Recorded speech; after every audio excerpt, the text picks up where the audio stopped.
Right now, cases of COVID-19 are spiking among children, with some of the highest numbers recorded in the state of Georgia. Cheryl, today about 70% of students were back in the classroom in Forsyth County, but there is one family who isn't sure their daughter will even be able to attend school virtually. That's because Reveal investigator Rebecca Lindstrom says 5 months after getting sick, the little girl is still fighting the lingering effects of the virus. Let's play some more. In this game of tic-tac-toe, Jeannie Johnson could care less who wins. She's just grateful her 9-year-old daughter has the energy to play. And play again. She can barely do 30 minutes of activity without being completely wiped out. Kira has a mitochondrial disorder. Her body doesn't convert fat to energy. That has never stopped her from going to school, therapy, Girl Scouts, even musical theater. It took COVID-19 to change all that. It's just been really heartbreaking watching what she's gone through, and the fact that, I mean, truly nobody knows what to do for her or how to help us. It started with an unusual afternoon nap, then a fever and wheezing.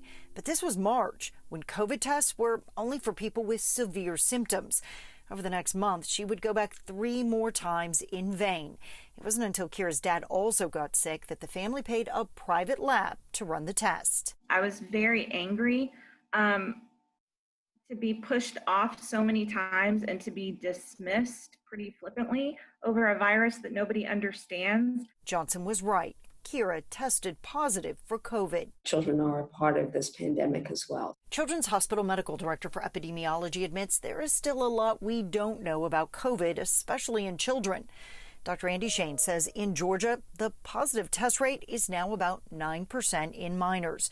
Most can be treated at home. Dr. Shane says children fight off viral respiratory infections due to poor hygiene and constant contact with other kids. She wonders if that has helped their immune systems better fight this too. There's also been some discussion about something called an ACE2 receptor, which is something that is found in the lungs and in the nasal passages. And children seem to have a decreased number of these receptors, thus making them perhaps less sensitive to the virus. Latino and Black children are at least 5 times more likely to be hospitalized. The most common underlying health conditions, obesity and chronic lung disease. Dr. Shane says we have spent a lot of time trying to understand COVID's impact on the cardiovascular system that we're only now beginning to understand its impact neurologically. Her quality of life is terrible. That's why Johnson is sharing Kira's story.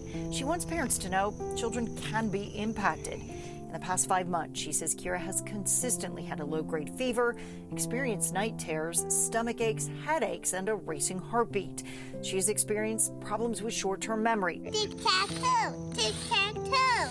Johnson doesn't know how much is attributed to COVID, but more frustrating, neither do doctors. I felt like I'm managing this pandemic disease all by myself.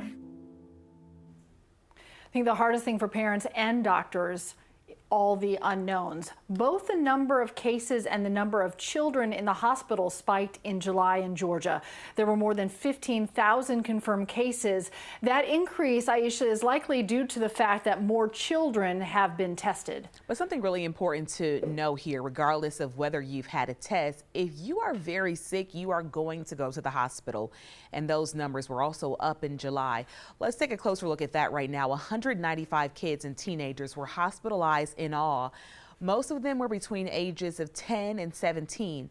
In July, 73 were hospitalized, more than all other months combined.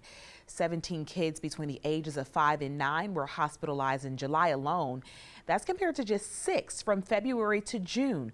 But it's also important to remember most children who test positive can be treated at home.